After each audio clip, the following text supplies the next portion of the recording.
तो आज के वीडियो में हम लोग अभी डिस्कस करेंगे रिगार्डिंग पोल्ट्री फार्मिंग, ठीक है। तो पोल्ट्री फार्मिंग जो है, ठीक है, पहले यहाँ पे जनरल कैरेक्टर, कुछ इंफॉर्मेटिव पॉइंट्स, ठीक है, ये सब हम लोग यहाँ पे पढ़ेंगे।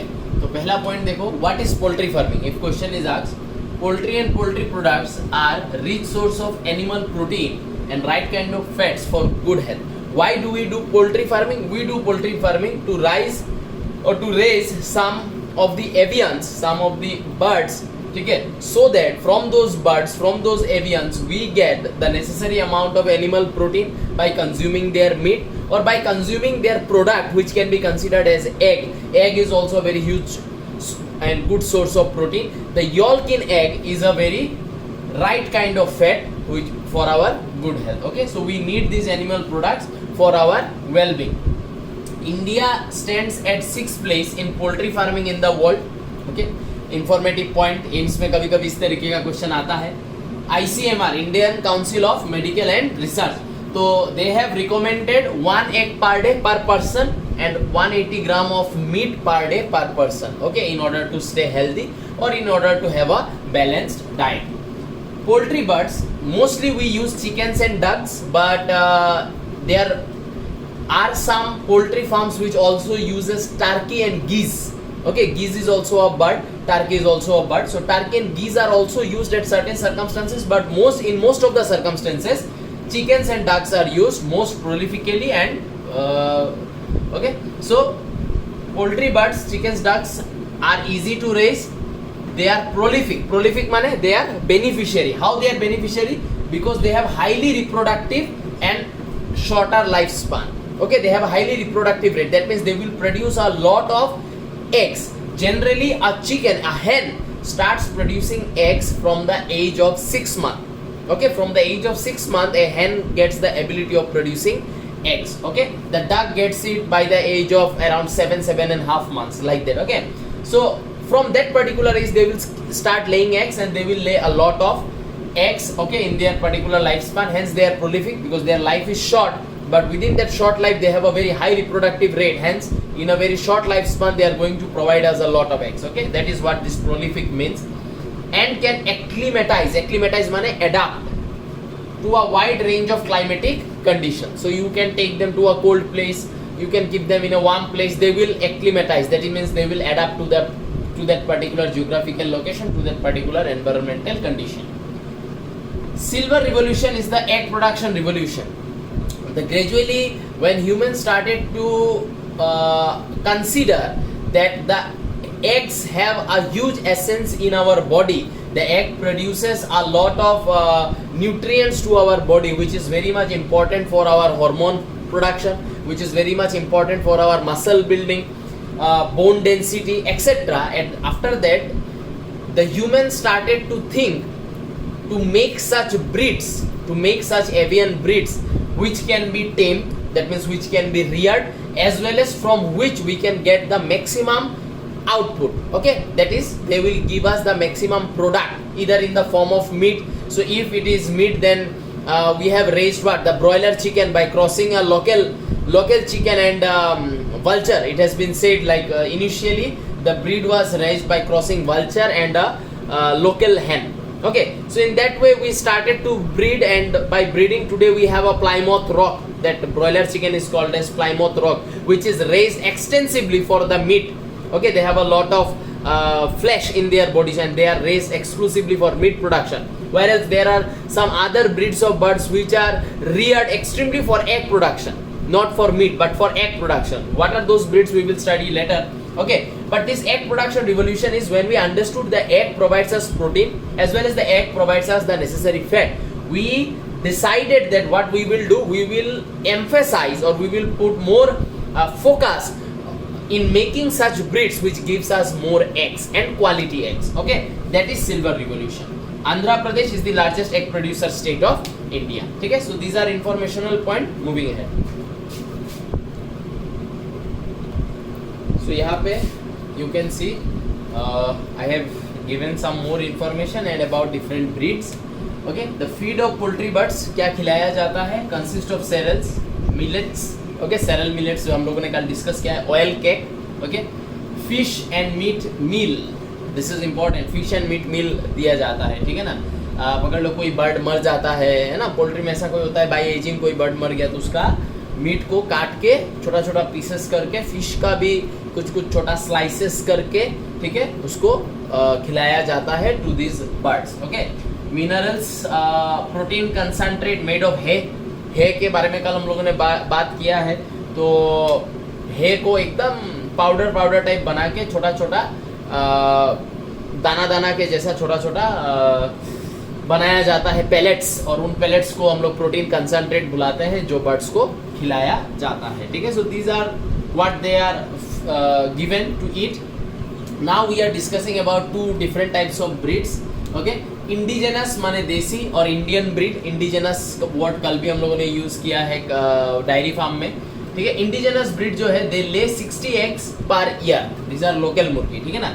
तो यहाँ पे इंडिजिनस में पहला मैंने लिखा है Aseel. Aseel is a best game bird used for cock fighting, ठीक है ना। मुर्गी या मुर्गा के बीच में एक फाइटिंग होता है, ठीक है। देखा होगा तुम लोगों ने कभी ना कभी सोशल मीडिया पे या कहीं ना कहीं देखा तो होगा ही, मूवीज वगैरह में भी दिखाई देता है। तो उसके लिए जो इंडियन ब्रीड हम लोग यूज करते हैं that is Aseel.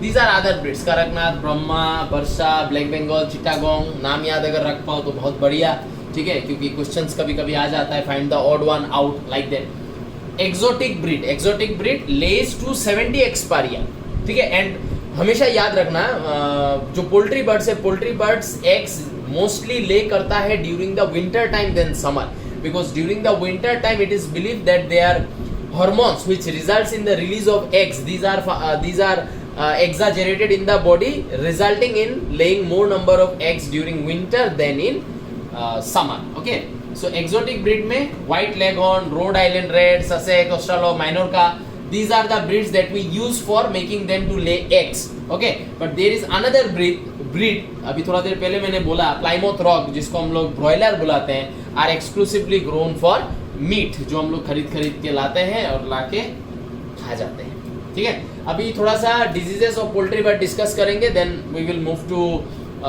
Methods of animal breeding. तो यहाँ अभी हम लोग कुछ डिजीजेस के बारे में बात कर रहे हैं जो पोल्ट्री फार्म्स में या पोल्ट्री एनिमल्स में बहुत ज़्यादा होने को मतलब देखने को मिलता है। यहाँ पे ज़्यादातर तुम लोग को डिजीज़ का नाम एंड पॉजिटिव एजेंट का नाम ही याद रखना है, क्योंकि कभी मैचदा कॉलम दे देता है, ऑड वन आउट देता है, ठीक है ना। तो वो सब के लिए पहला डिजीज़ का नाम है encephalomalacia, deficiency of vitamin E causing softening of brain tissue. इसलिए मिनरल्स रिच फूड इनको खिलाना बहुत ज़रूरी है, क्योंकि विटामिन ई का डिफिशियंसी होने से softening of brain tissue which is going to cause paralysis, early death. तो अगर अर्ली डेथ हो जाए तो हम लोग को अंडा कहाँ से मिलेगा? कोसिडियोसिस, पॉजिटिव एजेंट एक प्रोटोजोआ है that results in bloody diarrhoea, that means potty के साथ खून निकलेगा, ब्लड लॉस होगा, जिसके वजह से अर्ली डेथ हो सकता है। बैक्टीरियल डिजीज, यहाँ पे डिजीज का नाम, पॉजिटिव एजेंट का नाम, बस इससे ज़्यादा कुछ नहीं चाहिए। Fowl cholera cause by this, pullorum cause by this, mycoplasmosis cause by this organism, spirochaetosis. तो यहाँ पे बस नाम याद रखना पहला बहुत ज़रूरी है डिजीज़ का, कि बैक्टीरियल डिजीज़ के अंदर नाम क्या क्या है। उसके बाद नाम अगर याद हो जाए, उसके बाद अगर पॉजिटिव एजेंट का नाम भी अगर याद रख सको तो दिस इज लाइक सोने पे सुहागा काइंड ऑफ थिंग। ओके, अच्छा, नेक्स्ट है वायरल डिजीज। वायरल डिजीज में बर्ड फ्लू जो हम लोग बहुत ज़्यादा सुनते हैं, caused by H5N1 influenza virus, Thailand में हुआ था इन 2003। चिकन विकन खाना तब बंद हो गया था बहुत टाइम के लिए, ठीक है ना, क्योंकि ये ह्यूमन में भी आ सकता है ये वाला वायरस। अच्छा, नेक्स्ट है रानीखेत या Newcastle's disease, and this disease is considered to be the most common poultry disease, ठीक है। ये सबसे ज्यादा होता है बर्ड्स में। This is caused by a virus called paramyxo virus, ये एक फैमिली ऑफ वायरस है। अच्छा, इस डिजीज में सिम्टम क्या क्या होगा? मैंने देखो बैक्टीरियल डिजीज का कोई सिम्टम मैंने नहीं दिया, इन दोनों का दे दिया बिकॉज एक तो डिफिशियंसी वाला डिजीज है। बहुत ज़्यादा ये क्वेश्चन आता है कि पोल्ट्री में डिफिशियंसी वाला डिजीज कौन सा है, या choose the odd one out, उसमें क्या होगा?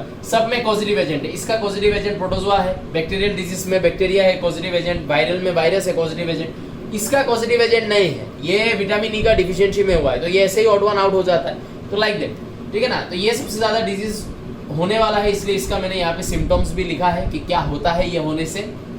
ट्विस्टेड नेक, नेक कभी सीधा नहीं रख पाएगा बर्ड, उसका नेक हमेशा ऐसे टेढ़ा मेढ़ा गिरा हुआ टाइप का रहेगा। कॉफिंग स्नीजिंग, जो हम लोग को समझ में जनरली नहीं आएगा, जनरल पीपल को, ठीक है ना, जो लोग एनिमल बिहेवियर लेके पढ़ते हैं उन लोगों को समझ में आएगा। Partial paralysis of wings and legs, एकदम लेथार्जिक होगा ये सब बर्ड्स, ना कहीं पे मूव करेगा ना कहीं पे जाएगा, एक जगह पे बैठा रहेगा विद अ ट्विस्टेड नेक, एकदम मरा मरा टाइप का दिखाई देता है, ठीक है। So these are poultry diseases that you need to remember, specially ये बर्ड फ्लू का याद रखना, और ये रानीखेत बैक्टीरियल डिजीज अगर याद कर सको तो बढ़िया, डिफिशियंसी में कौन सा डिजीज है याद रख सको तो बढ़िया, प्रोटोजोआन में एक ही डिजीज है जो जनरली इन लोगों को होता है, उसका नाम मैंने लिख दिया है, ठीक है। तो ये सब छोटा छोटा डिटेलिंग है जो याद रख सको तो बहुत बढ़िया होगा। अभी हम लोग चलेंगे एनिमल ब्रीडिंग, ठीक है, why animal breeding is done, why breeds are made, okay, and what is the objective of doing those animal breeding. So what is animal breeding, what is breed, objectives of animal breeding, methods of animal breeding, ये आज का video में हम लोग इतना ही रखेंगे, ठीक है, इसका नोट बना लो, ठीक है। तो as I said, now we need to discuss about animal breeding. What is animal breeding, what are the objectives of animal breeding, and the most important part of today's discussion is the methods of animal breeding, like what are the methods you are going to obtain in order to get your desirable breed. Okay, so first let's know what is a breed. Okay, what is a breed? A group of animals, okay, breed is considered to be a group of animals, a group of population, okay, related by descent and similar in most characters like general appearance, देखने में एकदम exact color, exterior features सब same, features, size, configuration, ठीक है, body में कान कितना लंबा है, कान का कलर क्या है, ठीक है, means everything are said to belong to a breed. जितना ज्यादा सिमिलरिटी होगा they are considered to be one breed. सबसे इजी एग्जांपल है डॉग। डॉग में हम लोग क्या करते हैं, सेवरल ब्रीड्स हम लोग देखते हैं कि नहीं। अब एक लेब्राडोर और दूसरा लेब्राडोर क्या होगा, ऑलमोस्ट सेम होगा, बट एक लेब्राडोर और एक जर्मन शेफर्ड में क्या है, बहुत डिफरेंस है। समझ में आया ना। तो ब्रीड हम लोग किसको बोलते हैं, ठीक है, ब्रीड बनता है विद इन अ स्पीशीज, ठीक है। Breed is something which is made with in a species, like depending on the geographical condition, depending कि वो रिप्रोडक्शन कैसे कर रहा है, किसके साथ कर रहा है। For example we the Indians, okay, Indians भी छोड़ दो, अगर हम लोग ऐसे करें north east, the people in north east, okay, the tribes mostly they have a different trait, they look little bit different than the people those who are in Kerala, then the people those who are in Gujarat, then the people those who are in Kashmir. So people in Kashmir, okay, they are Homo sapiens, they are one species, but because they live in Kashmir they have adopted to that geographical condition. So उस geographical condition, उस environmental condition के accordingly उनके body में कुछ एक trait आया, कुछ एक character आया, and all of them, they जो Kashmiris है, they all of them, ठीक है, they all of them have a what, same character, they all of them have same morphological feature, they look same, their body color is same. Under their circumstances they can be considered as one breed. Kerala में जो लोग हैं they can be considered as one breed, north east में जो लोग हैं they can be considered as one breed. Okay, so that is what is breed. Okay, objectives, ठीक है, क्यों करते हैं हम लोग एनिमल ब्रीडिंग, ठीक है, what are the objectives behind doing animal breeding, behind making a animal breed, ठीक है, एक ही स्पीशीज का हम लोग एक ब्रीड बना रहे हैं, ठीक है ना, ठीक है, तो उसको हम लोग क्यों करते हैं, किस लिए करते हैं, ये सब बोर्ड रिलेटेड क्वेश्चंस है, बोर्ड में आ सकता है ये सब, ठीक है। इम्प्रूव्ड ग्रोथ रेट, बेटर हम लोगों को फास्ट ग्रोथ चाहिए, ठीक है, बेटर ग्रोथ रेट चाहिए।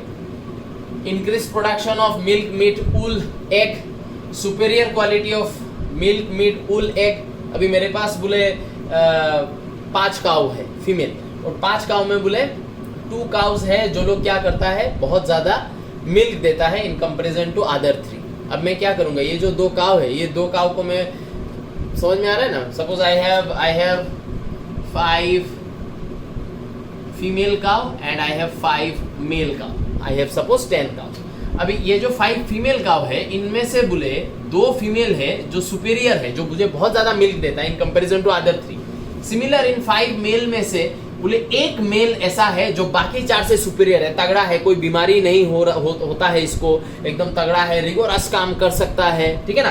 तो मुझे पता है इन 5 में से ये जो 1 मेल काउ है, ये 1 मेल काउ उन 5 मतलब 5 में से ये सुपीरियर है, बाकी 4 से ये सुपीरियर है। और ये जो 5 फीमेल, उनमें से ये 2 फीमेल काउ ऐसा है जो मुझे सबसे ज्यादा मिल्क दे रहा है, बीमार भी नहीं पड़ रहा है, तो मुझे पता है ये 2 काउ जो है फीमेल काउ, ये 2 फीमेल काउ क्या है, सुपेरियर है। ठीक है, तो मैं क्या करूंगा, मैं डिसाइड करूंगा कि ये जो 2 फीमेल काउ है, इन दोनों फीमेल काउ को मैं सिर्फ इस मेल काउ के साथ ही मैं क्रॉस करने दूं, फर्टिलाइजेशन करने दूं, कोइटस करने दूं। ठीक है, और यहां से मैं 3 फीमेल एंड यहां से मैं 4 मेल, इनको मैं अलग कर दूंगा। इनको कभी भी मैं इनके साथ आके इंटरमिंगलिंग करने नहीं दूंगा, क्रॉस करने नहीं दूंगा, सेक्स करने नहीं दूंगा। मैं इसी मेल को, जो मेरा सुपेरियर मेल है, उसी सुपेरियर मेल को मैं ये 2 सुपेरियर फीमेल के साथ ही मैं क्रॉस कराऊंगा। ऐसा अगर मैं बहुत टाइम तक सिर्फ इन्हीं के बीच में क्रॉस कराते जाऊं, सपोज इन दोनों को क्रॉस कराया, इन दोनों का बोले 10-10 बेबीज हुआ, ठीक है, उन 10 बेबीज को इन्हीं के बीच में बोले क्रॉस में कराते गया, तो कुछ जनरेशन बाद, 4, 5, 6 जनरेशन के बाद ये अपना एक ब्रीड बना लेगा। ठीक है, इनका कैरेक्टर उनसे अलग हो जाएगा, इनका कैरेक्टर बाकियों से अलग हो जाएगा, ये एक ब्रीड बन जाएगा। समझ में आ रहा है ना? That is my objective. Why am I doing this? Why am I doing animal breeding selectively? ठीक है, मैंने इन 5 फीमेल में से 2 को सिलेक्ट किया, 5 मेल में से 1 को सिलेक्ट किया, फिर इनके बीच में ही मैं क्रॉस कराते गया, इनको मैं किसी और के साथ क्रॉस नहीं कराया। Why am I doing this? Because ये मिल्क ज्यादा देता है, ये काम ज्यादा करता है, इनका जो बेबी होगा वो लोग और मिल्क ज्यादा देगा और काम कर सकता है। ठीक है ना, मुझे तो वही चाहिए, मुझे मोर आउटपुट चाहिए। ठीक है, ठीक है, तो this is the objective. See, improve growth rate, increase production of milk and, ठीक है, ये सब होगा। क्योंकि आज अगर ये फीमेल इन 4 मेल में से जाके बोले क्रॉस कर जाए, तो बोले जो बच्चा होगा उसका बोले साइज छोटा हो गया, वो बोले कम मिल्क दे रहा है, तो मेरा जो इन दोनों फीमेल का जो ज्यादा मिल्क देने का जो कैरेक्टर था वो मल्टीप्लाई तो नहीं हुआ ना, ज्यादा मिल्क का कैरेक्टर वो रिड्यूस हो गया, क्योंकि वो एक जाके इंफीरियर मेल के साथ वो क्रॉस कर गया। मैं ये होने नहीं दूंगा। जब मुझे पता चलेगा ये 2 फीमेल क्या है, साउंड है, ये 2 फीमेल बेटर मिल्क प्रोडक्शन करता है, तो मैं एक ऐसा मेल के साथ उसको क्रॉस कराऊंगा जो मेल दिखने में तगड़ा है, बड़ा है, क्योंकि उसका बेबी का चांस है कि नहीं और बड़ा होके आने का, तो वो मुझे और मिल्क देगा, सुपेरियर क्वालिटी में ले जाएगा। Improved resistance to various diseases. ठीक है, जैसे कि मैंने बोला इन दोनों में बोले डिजीज नहीं होता है, तो मैं इनके बीच में क्रॉस करा रहा हूँ, क्योंकि डिजीज होके अगर मेरा एक काऊ मर गया, that is my loss. Okay, एकदम प्रैक्टिकल बिजनेस माइंडेड चीज है ये animal breeding. Increase reproduction rate. ठीक है, ये सब है ऑब्जेक्टिव जो तुम लोग का क्वेश्चंस आने से तुम लोग लिख सकते हो कि these are the reasons why animal breeding is done. If you are asked what is animal breeding, right 2 objectives of animal breeding. This is the definition. Animal breeding are some techniques adopted to aim at increasing the yield of animals. Animals से जो product हम लोग को मिलेगा वो ज़्यादा चाहिए. Improving the desirable quality of the produce. ये एनिमल जो प्रोड्यूस करेगा उसका क्वालिटी भी मुझे बेटर चाहिए, इसलिए मैं एनिमल ब्रीडिंग करता हूँ. So this is your definition of animal breeding. And ये क्वेश्चन बोर्ड में बहुत ज़्यादा आता है. What is animal breeding? Right 2 objectives या 4 ऑब्जेक्टिव्स या right objectives of animal breeding ऐसा आता है. So this will be your animal breeding का definition and these are your objectives that you can add in that particular answer. Now we will discuss the methods of animal breeding, how animal breeding is done and what are the methods applied to form a breed. Okay, make notes. So अभी हम लोग discuss करेंगे methods of animal breeding. And methods of animal breeding में जो पहला method है उसको हम लोग क्या बुला रहे हैं? इनब्रीडिंग. ठीक है, तो ये इनब्रीडिंग क्या है? बिफोर रीडिंग द डेफिनेशन हम लोग एक समझ लेते हैं इनब्रीडिंग क्या है. अभी जो समझाया वही है, ठीक है ना. फॉर एग्जाम्पल मेरे पास, चलो फिर से वही एग्जाम्पल मैं लेता हूँ. मेरे पास 5 फीमेल लिखने का ज़रूरत नहीं है. मेरे पास 5 काउ है, ठीक है, and then I have 5 bullock. Now we know that bullock are male, cow is female. Okay ना, ठीक है. So we have 5 cow and 5 bullock of same species.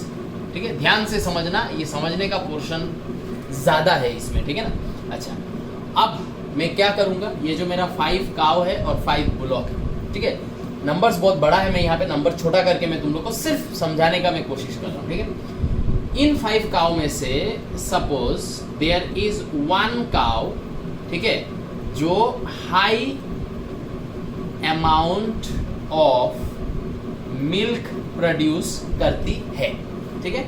And then there will be, यहाँ नहीं लिख के मैं यहाँ लिखता हूँ, and then there will be 4 cow जिसका मिल्क प्रोड्यूस करने का जो एबिलिटी है वो बोले कम है, ठीक है ना. ये जो 5 बुलॉक है, इस 5 बुलॉक में 1 ऐसा बुलॉक है वन ब्लॉक ऐसा है जो है बिग इन साइज,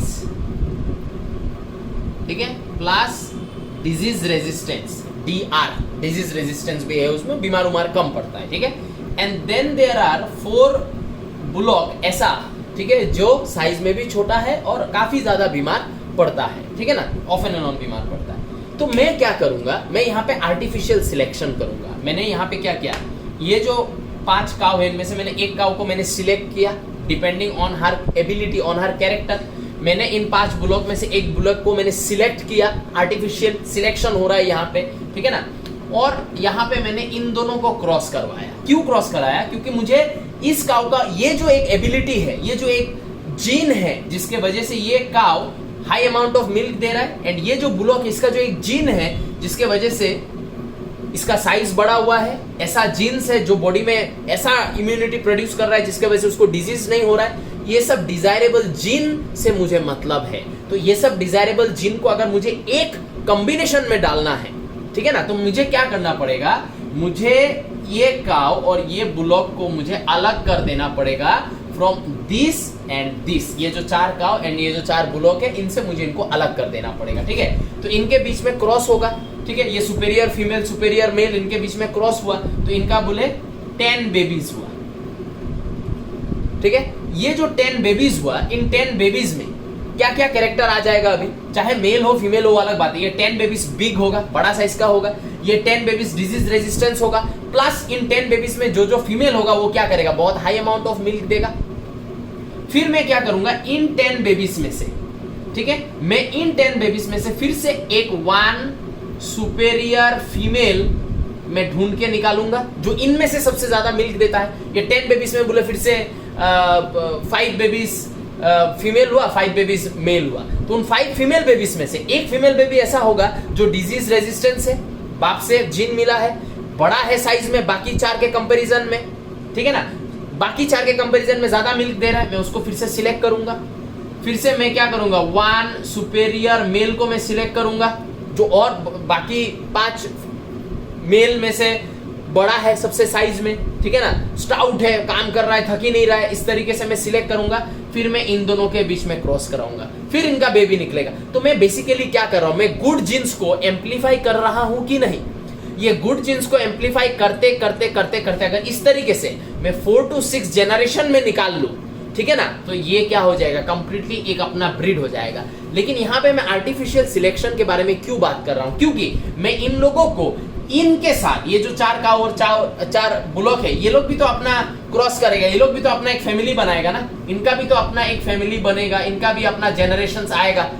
इनके साथ इनको मैं कभी भी मेटिंग करने नहीं दूंगा। तो यहाँ पे मेटिंग रैंडम मेटिंग नहीं हो रहा है, यहाँ पे मेटिंग नेचुरल मेटिंग नहीं हो रहा है कि इनको मैं इनके पास जाके मिल रहा है, ये लोग में मेटिंग हो रहा है, ये मैं होने नहीं दे रहा हूं। मैं आर्टिफिशियल सिलेक्शन कर रहा हूं और मैं अपने मर्जी के मुताबिक इन लोगों का मेटिंग करा रहा हूं, सो दैट जो गुड कैरेक्टर्स जो आ रहा है उसको मैं एम्पलीफाई करते जाऊं।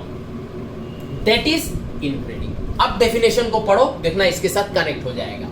It refers to the mating of more closely related individuals within the same breed, ठीक है, फॉर 4 to 6 जनरेशन, ठीक है। क्लोजली रिलेटेड इंडिविजुअल माने superior individual of the same breed, ठीक है। ये जो 10 बेबीज निकला उससे भी मैंने क्या किया, सुपेरियर मेल फीमेल को लिया, फिर इनका बेबीज आएगा, इनका नेक्स्ट जनरेशन आएगा। ये 10 बेबीज फर्स्ट जनरेशन, इनका आएगा सेकंड जनरेशन, उसमें से भी मैं सुपेरियर चूज करूंगा, थर्ड आएगा, ठीक है। उस तरीके से 4 to 6 जनरेशन तक मुझे ये चलाते जाना है और इन्हीं के बीच में इन्हीं को क्रॉस करवाना है, इनको मैं किसी और के साथ क्रॉस करने नहीं दूंगा। अब देखो क्या बोला गया है, ये तो डेफिनेशन था, refers to the mating of more closely related individual within the same breed for 4 to 6 generation, ठीक है। 4 to 6 जनरेशन तक इन्हीं के बीच में क्रॉस होगा। ये लाइन जो मैंने दे दिया है, ऊपर का एनिमल या बाहर का किसी का भी एनिमल के साथ इनको मैं क्रॉस करने नहीं दूंगा, मतलब सेक्स करने नहीं दूंगा। Superior males and females of the same breed are identified and mated in pairs, ठीक है। The progeny obtained are evaluated and the superior individuals are taken in for further mating. Inbreeding increases homozygosity homozygosity का मतलब वो जो superior jeans है, dominant jeans है, वो dominant jeans क्या होगा, एम्पलीफाई होते जाएगा, रिसेसिव जीन को हम लोग एलिमिनेट करते रहेंगे, ठीक है ना।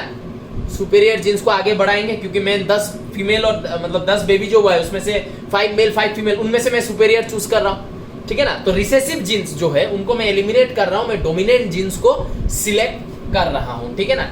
गुड कैरेक्टर्स को मैं सिलेक्ट कर रहा हूँ, अननेसेसरी कैरेक्टर्स को मैं एलिमिनेट कर रहा हूँ, ठीक है। It increases homozygosity, it is necessary if we want to evolve pure line in any animal. अगर हम लोग को एक प्योर ब्रीड बनाना है, सुपेरियर ब्रीड बनाना है, तो उसके लिए इनब्रीडिंग का करना it's very important. Without inbreeding हम लोग एक pure line with superior characteristic का ब्रीड हम लोग नहीं बना सकते हैं। आज अगर मैं क्या करूं, एक जर्मन शेफर्ड और एक लेब्राडोर को मैं क्रॉस करा दूं, तो ना कैरेक्टर प्रॉपर्ली जर्मन शेफर्ड जैसा आएगा, ना कैरेक्टर प्रॉपर्ली किसके जैसा आएगा, क्या बोलते हैं इसको, लेब्राडोर के जैसा आएगा, कुछ मिक्स अजीब सा कुछ आ जाएगा, ठीक है ना। आज अगर मुझे जर्मन शेफर्ड का कैरेक्टर को ही बढ़ाते जाना है, तो मुझे जर्मन शेफर्ड्स का जो ब्रीड है, जो जर्मन शेफर्ड एक ब्रीड बन चुका है, उन जर्मन शेफर्ड्स में से एक सुपेरियर को उठाना पड़ेगा, उनके बीच में क्रॉस कराएंगे, उसका एक प्रोजेनी आएगा, उनमें से सुपेरियर चूज करना पड़ेगा, उनमें क्रॉस कराएंगे, उसका एक आएगा। तो ऐसे क्या होगा, जो जर्मन शेफर्ड का कैरेक्टर है वो क्या होते जाएगा, एनहांस होते जाएगा, जर्मन शेफर्ड का गुड क्वालिटीज एनहांस होते जाएगा। समझ में आ रहा है ना। उस तरीके से मैं एक pure line German shepherd breed में बना सकता हूं विद सुपेरियर क्वालिटी, ठीक है। So this is what is your inbreeding process. कैसे होता है, ऐसे होता है जब हम लोग एक ब्रीड से एक स्पीशीज, ठीक है, यहाँ पे जो मैंने लिखा ऑफ सेम स्पीशीज, ठीक है, ऑफ सेम स्पीशीज से यहाँ पे हम लोग और ब्रीड लिख सकते हैं, ठीक है ना, क्योंकि स्पीशीज तो ज्योग्राफिकल कंडीशन में अलग अलग जगह पे अलग अलग तरीके से अडेप्ट हो जाएगा, जो अभी समझाया। Kerala, they are also species but they will be a breed because they look similar to one another, they have adapted to their south का geographical condition. Kashmiri, they will look little bit different than us because they have adapted to that geographical condition. They are also homo sapiens, हमारा species same है but breed अलग होगा, क्योंकि वो लोग थोड़ा सा हम लोगों से देखने में अलग होगा, ठीक है ना। सो इनब्रीडिंग आई होप समझ में आया है, ठीक है ना। अभी नेक्स्ट क्या है उसके ऊपर चलते हैं, ठीक है। इस चीज को अच्छे से समझ लेना, लगने से वीडियो को रिवर्स करके फिर से देखना, समझना। ये समझने का पोर्शन है कि इनब्रीडिंग का मतलब क्या होता है।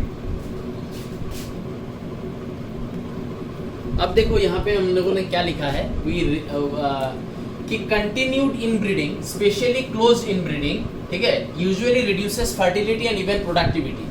This is called inbreeding depression. Very important point, boards में भी आता है और एंट्रेंसेस में तो आता ही है, ठीक है। Whenever this problem arises, selected animal of the breeding population should be mated with unrelated superior animals of the same breed. माने मेरे पास 5 cow and 5 बुलॉक था, बुल, ठीक है ना। अब मैंने इनमें से, ध्यान से समझना, अभी जो डिस्कशन किया उससे ही रिलेटेड है। इनमें से मैंने क्या किया, 1 काउ चूज किया, ठीक है, और हम लोग ऐसे लिखते हैं, है ना, इसको ऐसे कर देते हैं, 5 काउ प्लस 5 बुल, ठीक है।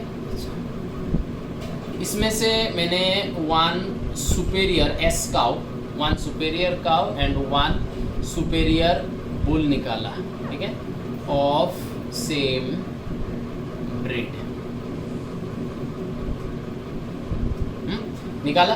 अब इनको मैंने क्रॉस करवाया, अब इनको जब मैंने क्रॉस करवाया तो इनका आया प्रोजेनी, ठीक है। ये जो प्रोजेनी है ये है इसका फर्स्ट जनरेशन। इस प्रोजेनी से भी मैंने एक सुपेरियर काउ एंड एक सुपेरियर बुलॉक निकाला, उनको क्रॉस करवाया, इनका आया दूसरा प्रोजेनी नंबर 2, ठीक है, या सेकेंड जनरेशन। इस तरीके से मुझे क्या करना है, ये जो यहाँ पे जो मल्टीप्लिकेशन चल रहा है, ठीक है, इसको 4 to 6 जनरेशन तक मुझे कंटिन्यू करना है। एंड जितना भी आगे क्रॉस होगा वो इन्हीं के बीच में मुझे करवाना पड़ेगा। इस समझ में आया ना। तो ये लोग अपना एक पॉपुलेशन बना रहा है कि नहीं, ये लोग अपना एक पॉपुलेशन रेस कर रहा है कि नहीं। 5 to 6 जनरेशन आने तक कितना नंबर्स ऑफ इंडिविजुअल बन जाएगा, तो इनका एक अपना एक पॉपुलेशन बन जाएगा। एंड यहां से जो 4 काउ, ठीक है, एंड 4 बुल जो रह गया, जो इतना सुपेरियर नहीं था, ये लोग क्या ऐसे ही रहेगा, ऐसे तो नहीं रहेगा ना, ये लोग भी तो क्रॉस करेगा। तो ये लोग क्रॉस करेगा तो ये लोग का भी आएगा फर्स्ट जनरेशन, ये लोग का भी आएगा सेकंड जनरेशन, ठीक है। लेकिन इन लोगों का पॉपुलेशन बहुत बड़ा है, इन लोगों में हम लोग सुपेरियर इंफेरियर ये सब क्वालिटी नहीं देख रहे। ये लोग रैंडम मेटिंग कर रहा है, यहाँ पे हो रहा है रैंडम मेटिंग, ठीक है। और रैंडम मेटिंग होने के वजह से इनका पॉपुलेशन इससे बहुत बड़ा होगा, ठीक है। लेकिन इनमें वो डिजायरेबल कैरेक्टर का जो फिनोमिना है वो नहीं आएगा, क्योंकि यहाँ पे हम लोग सिलेक्टिव ब्रीडिंग नहीं करवा रहे हैं। यहाँ पे हम लोग सिलेक्टिव ब्रीडिंग करवा रहे हैं सिर्फ सुपेरियर कैरेक्टर्स को आगे बढ़ाने के लिए। यहाँ पे मेटिंग रैंडम हो रहा है, किसी में सुपेरियर क्वालिटी है, किसी में इंफीरियर क्वालिटी है, वो हम लोग नहीं देख रहे हैं, इन लोगों को रैंडम मेटिंग करने दे रहे हैं। तो इन लोग का भी सेवरल जनरेशंस बनेगा, लेकिन उन जनरेशंस में वो जो सुपेरियर क्वालिटी जो आना है वो नहीं आएगा, क्योंकि पॉपुलेशन बड़ा है, मेटिंग रैंडम हो रहा है। इसमें आएगा सुपेरियर क्वालिटी आगे जाके, ठीक है ना, क्योंकि इसमें हम लोग सिलेक्टिव ब्रीडिंग करवा रहे हैं। बात समझ में आया? अब यहाँ पे क्या बोला गया है कि ये जो हम लोग जिसमें सिलेक्टिव ब्रीडिंग करवाते हैं उन लोगों को हम लोग क्या करते हैं, रैंडम मेटिंग करने नहीं देते, दूसरा पॉपुलेशन के साथ मिलने नहीं देते। ये एक अलग पॉपुलेशन यहाँ पे बनेगा इनका, और इसका एक अलग पॉपुलेशन बनेगा।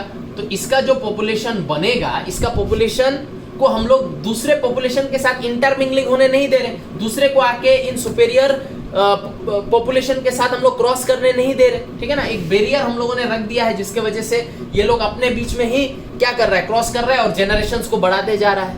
अभी बोला जा रहा है कि अगर एक पॉपुलेशन में 4 to 6 जनरेशन तक अगर वो करते गया तो 4 to 6 जनरेशन के बाद हम लोग को वो एक डिजायरेबल ब्रीड मिल जाएगा, जिसमें सब डिजायरेबल क्वालिटी रहेगा।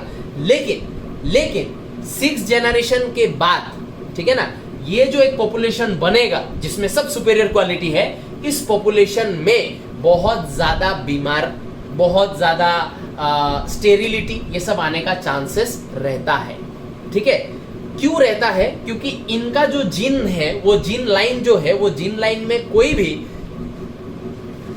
न्यू जीन्स का एडिशन नहीं हो रहा है। इनका जो जीन लाइन है, इनका जो बॉडी ऑर्गेनाइजेशन है, वो 4 to 6 जनरेशन तक सेम रहा है, क्योंकि ये लोग अपने बीच में ही क्रॉस करते गया। इनका पॉपुलेशन छोटा है, लिमिटेड है, ये लोग अपने बीच में ही क्रॉस कर रहा है। ये लोग रैंडम मेटिंग कर रहा है, इनको हम लोगों ने खुला छोड़ दिया है, जाओ जहां जाके जिसके साथ कोई टेस्ट करना है करो। इनको हम लोग अलाउ नहीं कर रहे। तो इनको अलाउ नहीं करने के वजह से इनका जो जीन लाइन है, वो जीन लाइन एक कंसिस्टेंट जीन लाइन रह गया है, ठीक है ना। कंसिस्टेंट जीन लाइन रहने के वजह से, ठीक है, इन लोगों का बॉडी का जो ऑर्गेनाइजेशन वगैरह है, वो ऑर्गेनाइजेशन वगैरह को बैक्टीरिया, वायरस ये सब अच्छे से समझ लिया है, क्योंकि 4 to 6 जनरेशन तक इनका जीन लाइन सेम रहा है, ठीक है ना। तो बैक्टीरिया वायरस समझ गया है कि इनका जीन लाइन कैसा है, इनका बॉडी ऑर्गेनाइजेशन कैसा है, कैसे इनको डैमेज किया जाए। तो इन लोगों में बीमार पड़ना शुरू हो जाएगा आफ्टर 4 to 6 जनरेशन। सो अगर हम लोग इनब्रीडिंग करेंगे तो आफ्टर 4 to 6 जनरेशन रिजल्ट क्या होगा? रिजल्ट ये होगा कि हम लोग को एक ऐसा ब्रीड मिलेगा जिसमें superior qualities will be there, but they will also not be that very strong, ठीक है। 6 जनरेशन पहुंचते तक बैक्टीरिया वायरस इनका पूरा बॉडी का ऑर्गेनाइजेशन जानता है। अब बैक्टीरिया वायरस इनको क्या करेगा? इन्फेक्ट करना शुरू कर देगा, दे विल फॉल वीक। तब हम लोग को क्या करना है, ये देखो यहां से ही तो कहानी शुरू हुआ था, इसका 4 to 6 जनरेशन और इनका 4 to 6 जनरेशन, ये एक अलग पॉपुलेशन, ये एक अलग पॉपुलेशन। ये पॉपुलेशन हेल्दी है क्योंकि ये पॉपुलेशन में रैंडम मेटिंग है, जीन का इंटरमिंगलिंग है, ठीक है ना। इनका जीन का लाइन स्टेबल नहीं है, ऊंचा नीचा, कभी इसका जीन आ गया, कभी उसका जीन आ गया, मिक्स हो रहा है क्योंकि रैंडम मेटिंग चल रहा है। इनका तो स्टेबल चल रहा है ना, तो इनका स्टेबल चलने के वजह से बैक्टीरिया वायरस इनको पूरा समझ गया, लेकिन बैक्टीरिया वायरस इनको तो नहीं समझ पाया। तो 4 to 6 जनरेशन के बाद इनब्रीडिंग करने के वजह से हम लोग को एक प्योर लाइन मिलेगा, हम लोग को एक सुपीरियर क्वालिटी वाला ब्रीड मिलेगा, लेकिन इस ब्रीड में डिजीजेस भी होगा, ठीक है ना।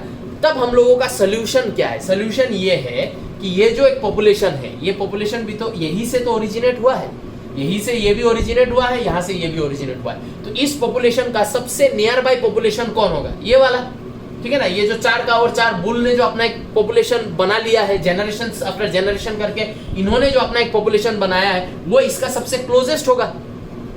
उससे हम लोग एक इंडिविजुअल को लाके यहाँ पे मेटिंग करवा देंगे। जैसे ही करवाएंगे थोड़ा सा कुछ तो अलग जीन्स ऐड होगा, जैसे ही जीन्स ऐड हो जाएगा ये इनब्रीडिंग डिप्रेशन से बच जाएगा, ये वाला पॉपुलेशन इनब्रीडिंग डिप्रेशन से बच जाएगा। वही लिखा है देखो, continued inbreeding, specially closed inbreeding. इनका क्लोज इनब्रीडिंग चल रहा है, इनको हम लोगों ने किसी और से ब्रीड करने नहीं दिया।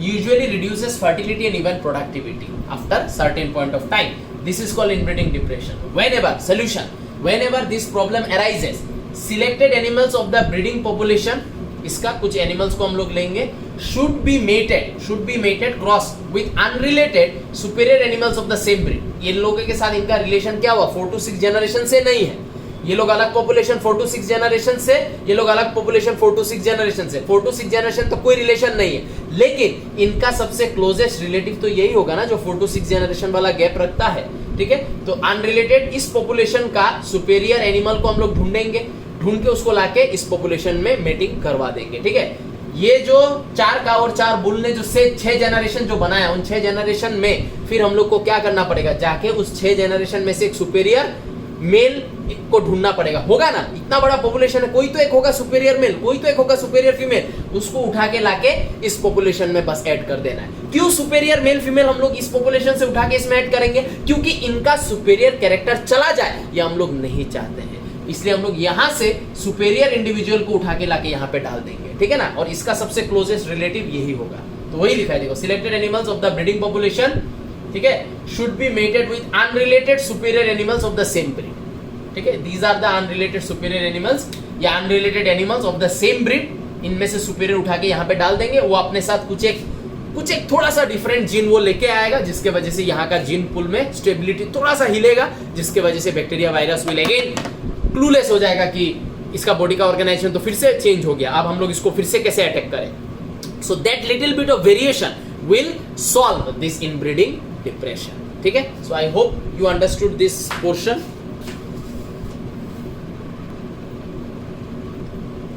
तो यहाँ देखो सेकेंड मेथड पे अभी हम लोग चलेंगे, इनब्रीडिंग के बारे में डिस्कस कर लिया। अब second method of animal breeding, this is outbreeding. Outbreeding it is the breeding of unrelated animals, ठीक है। अब कैसा कैसा अनरिलेटेड एनिमल्स वो धीरे धीरे समझ में आएगा। इसके अंदर में हम लोगों को 3 टाइप्स मिलेगा। 3 टाइप्स में क्या क्या अनरिलेटेड एनिमल के बीच में क्रॉस हो रहा है वो अभी समझ में आएगा। पहला है आउट क्रॉसिंग, ठीक है। आउटब्रीडिंग का जो पहला टाइप है that is out crossing, mating of animals within the same breed but having no common ancestor for 4 to 6 generation on either side of the pedigree. It helps to overcome inbreeding depression. ठीक इससे पहले जो तुम लोग को अभी मैंने समझाया कि इनब्रीडिंग डिप्रेशन को ओवरकम करने के लिए क्या करना पड़ेगा, 4 to 6 जनरेशन तक रिलेशन नहीं रहने वाला 2 पॉपुलेशंस, ठीक है, हम लोग को कंसीडर करना पड़ेगा। और जो सुपेरियर वाला ब्रीड या सुपीरियर वाला पॉपुलेशन जो नहीं है, वहां से 1 या 2 इंडिविजुअल सुपीरियर वाले में ऐड करना पड़ेगा, ठीक है। So this out crossing was that solution of inbreeding depression, it helps to overcome inbreeding depression, ठीक है। तो जो सोल्यूशन डिस्कस किया वो of inbreeding depression, that solution was none other than this out crossing, okay. Next is cross breeding, ठीक है। यहाँ पे गैप और बढ़ेगा। It allows the desirable qualities of 2 different breeds to be combined, that is superior male of one breed is mated with the superior female of another breed. यहाँ पे distance और ज्यादा आ जाएगा, ठीक है ना। अभी जैसे कि 4 to 6 जनरेशन क्या, सपोज हम लोगों के पास एक काऊ है, ठीक है ना, वो पकड़ लो हरियाणा में रहता है, या एक काऊ है जो कश्मीर में रहता है, जो बहुत ही ज्यादा ठंडा जगह है, तो उस काऊ ने कश्मीर जाके कश्मीर के अकॉर्डिंगली अडॉप्ट किया है, तो वो एक कंप्लीटली कश्मीर का ज्योग्राफिकल लोकेशन के अकॉर्डिंगली वो वहाँ का एक ब्रीड बन गया है, ठीक है ना। एंड एक काऊ है जो चेन्नई के तरफ है, जो बहुत ही टेम्परेट गर्म जगह है, वहाँ पे वो काऊ का कुछ अलग एडेप्टेशन है। अब जो जाके कश्मीर में जो काऊ रहा है, वो काऊ बोले वहाँ पे जाके उसका बालूल बड़ा हो गया, क्योंकि इंसुलेटेड रखना पड़ेगा बॉडी को, ठीक है ना, बालूल बड़ा हो गया, ठीक है। और जो केरला के तरफ है वहाँ पे बहुत गर्मी है, तो बाल छोटा छोटा है, ठीक है ना, वो एकदम थिन स्किन है केरला वाले का, लेकिन कश्मीर वाला काऊ जो है उसका बोले बहुत ही मोटा स्किन है, लाइक दैट, ठीक है ना। तो अभी मुझे इन दोनों ब्रीड जिनका सेवरल जनरेशन से कोई लेना देना नहीं है, ठीक है ना, वो काऊ कश्मीर कब पहुंचा होगा, काऊ का इवोल्यूशन कब हुआ होगा, आज से मिलियंस ऑफ ईयर्स पहले, या यू कैन से मिलियंस भी अगर हम लोग नहीं बोले, पकड़ लो कुछ थाउजेंड्स ऑफ ईयर्स पहले, 10,000 ईयर्स पहले एक काऊ, ठीक है ना, मध्य प्रदेश में था 10,000 ईयर्स पहले, मध्य प्रदेश से 100 काऊ चला गया कश्मीर, 100 काऊ हो गया केरला। अभी केरला में जो 100 काऊ आया है वो 10,000 ईयर्स में वो अपने बीच में ही क्रॉस करते रहा केरला में, उसका कुछ केरला के एनवायरमेंटल कंडीशन के अकॉर्डिंगली कुछ ट्रेट्स डेवलप हुआ, कुछ कैरेक्टर डेवलप हुआ, और मध्य प्रदेश से जो 100 काऊ कश्मीर चला गया, वहां जाके उसने कश्मीर के एनवायरमेंटल कंडीशन के अकॉर्डिंगली कुछ ट्रेट्स बनाया। तो 10,000 साल से इन दोनों ब्रीड का कोई लेना देना नहीं है, ठीक है ना। 10,000 साल से ये लोग अपना पॉपुलेशन बना रहा है, कश्मीर वाला अपना बना रहा है, ठीक है ना। इन दोनों का अगर सुपेरियर मेल फीमेल को मैं अगर क्रॉस करा दूं तो मैं एक नया कैरेक्टर वाला एनिमल में ला सकता हूं कि नहीं, ठीक है ना। तो देखो एग्जांपल देखो, करन स्विस, ठीक है। करन स्विस एक मिक्स्ड ब्रीड है, ठीक है, जो दोनों ड्यूअल पर्पस का जो ब्रीड मैंने पढ़ाया है दैट इज करन स्विस। तो करन स्विस को हम लोगों ने क्यों बनाया, किस लिए बनाया, कैसे बनाया? साहिवाल काऊ जो हरियाणा का एक स्पीशीज है, ये हरियाणा का एक ब्रीड है साहिवाल काऊ, ये सुपेरियर मिल्क ब्रीड है। ये साहिवाल काऊ ये बहुत ज्यादा ह्यूज अमाउंट ऑफ मिल्क देता है। ब्राउन स्विस बुल, ठीक है, ये अमेरिका का है ब्राउन स्विस बुल, समझ में आ रहा है कि नहीं। सुपेरियर ड्रॉट ब्रीड, ठीक है ना, ये brown swiss bull superior draught breed है, मतलब एकदम खतरनाक काम कर सकता है, ह्यूज है, बहुत बड़ा है। इन दोनों के बीच में अगर मैंने क्रॉस करवाया तो मुझे मिला क्या, करन स्विस मुझे मिला, ठीक है। ये करन स्विस का जो भी फीमेल होगा वो फीमेल क्या होगा, इससे वो फीमेल क्या कैरेक्टर लेगा, बड़ा होने का, डिजीज नहीं होने का, ठीक है ना। इससे क्या कैरेक्टर लेगा, मिल्क देने का। तो एक बड़ा काऊ जब मिल्क देगा इससे भी ये बड़ा काऊ होगा, क्योंकि उसमें उसका भी बाप का भी तो जीन आएगा, जिसकी वजह से ये माँ, ये मदर है, ये फादर है, फादर का जीन मिलने के वजह से ये जो काऊ है वो मदर से भी बड़ा साइज का होगा। तो ऑब्वियसली मदर से ये क्या करेगा, ज्यादा अमाउंट ऑफ मिल्क सीक्रेट करेगा, समझ में आ रहा है कि नहीं। एज वेल एज इसका जो बुलॉक होगा वो बुलॉक ज्यादा काम कर सकता है, ज्यादा बड़ा होगा, ज्यादा स्टाउट होगा, ठीक है ना, क्योंकि मदर भी सुपेरियर है, मदर से भी तो कुछ गुड जीन्स मिला होगा। लेकिन ये करन स्विस जो है ये कंप्लीटली अलग ब्रीड जैसा बन जाएगा, क्योंकि इसका जो कैरेक्टर है वो ना मदर के जैसा 100% होगा ना फादर के जैसा होगा, दोनों का मिक्स होगा, ठीक है ना। This is called cross breeding. ये दोनों ब्रीड हजार साल से इनके बीच में कोई रिलेशन नहीं है। ये हरियाणा में ये डेवलप हुआ है, ये अमेरिका में डेवलप हुआ है, लेकिन इन दोनों को अगर मैं क्रॉस करा दूं तो मैं एक नया ब्रीड बना सकता हूं। समझ में आया कि नहीं। This is called cross breeding, जहां पे गैप बहुत ज्यादा है। इसमें गैप 4 to 6 जनरेशन का है, इसमें गैप थाउजेंड्स ऑफ ईयर्स का है, ठीक है। ये सब और कुछ एग्जांपल्स हैं, Sunandini, Karan Fries, Frieswal are other examples of cross breeding, ठीक है। So I hope cross breeding समझ में आया है। सो दीज आर, मैंने क्या लिखा था, out breeding 3 types, breeding between unrelated animal, पहला डिस्कस किया आउट क्रॉसिंग, ठीक है। तो आउट क्रॉसिंग जो है उसमें same he breed but 4 to 6 generation distance रहने वाला। तो उन दोनों का जब क्रॉस होगा तो एक जो ऑफस्प्रिंग आएगा उस ऑफस्प्रिंग का कैरेक्टर ऐसा कोई भयानक अलग नहीं होगा जिसके लिए हम लोग उसको एक अलग ही ब्रीड बोलेंगे, ऐसा तो नहीं होगा ना, क्योंकि सिर्फ 4 to 6 जनरेशन तक अलग रहे हैं। इनब्रीडिंग डिप्रेशन को ओवरकम करने के लिए वो सोल्यूशन है। उसमें तो जो ऑफस्प्रिंग आएगा, ठीक है ना, 4 to 6 जनरेशन गैप वाला दो पॉपुलेशन को जब क्रॉस कराएंगे उसका जो ऑफस्प्रिंग आएगा उसमें कोई भयंकर डिफरेंट कैरेक्टर नहीं आएगा कि उसको अलग ब्रीड बोले। लेकिन जब क्रॉस ब्रीडिंग करेंगे, ठीक है, दो सेम स्पीशीज का दो ब्रीड, दो काऊ, लेकिन एक काऊ यूएसए में एक काऊ हरियाणा में, 10,000 साल से कोई रिलेशन दोनों काऊ का नहीं है, उनमें जब कराएंगे क्रॉस तो उनका जो बच्चा आएगा वो तो कंप्लीटली अलग आएगा ना माँ के जैसा ना बाप के जैसा, तो वो एक अलग ब्रीड बन सकता है। करन स्विस कैन बिकम एन अलग ब्रीड, ठीक है ना। यहाँ पे हम लोग जो तीसरा है इंटरस्पेसिफिक हाइब्रिडाइजेशन, इसमें क्या कर रहे हैं, हाइब्रिड एनिमल्स का प्रोड्यूस कर रहे हैं। कैसे, male and female of 2 different species are mated. यहाँ पे ब्रीड का बात ही नहीं है, दो अलग स्पीशीज है, दो अलग स्पीशीज का मेल और फीमेल के बीच में हम लोग क्रॉस करवा रहे हैं और करके हाइब्रिड बना रहे हैं, ठीक है। For example mule, cross between male donkey female horse, ठीक है ना। Liger, cross between male lion and female tiger. Tigon, cross between male tiger female lion, ठीक है। नाउ तुम लोग का दिमाग में ऐसा क्वेश्चन आ सकता है कि सर लायन और टाइगर क्या नेचुरली रिप्रोड्यूस करेगा क्या? ये लायन और टाइगर को अगर मैं एक केज में रख दूं, एक फीमेल और मेल को, तो क्या ये दोनों सेक्स करके बच्चा बना लेगा? नहीं बना पाएगा, ठीक है, क्योंकि जब अलग स्पीशीज होगा you don't get that sexual attraction. Now we can't get attracted towards a chimpanzee, is not it? We can't get attracted towards a monkey, we can't get attracted towards a dog. Now there are some sick minded human जिनका बारे में news आता रहता है कि horse के साथ sex कर लिया, काऊ के साथ कर लिया।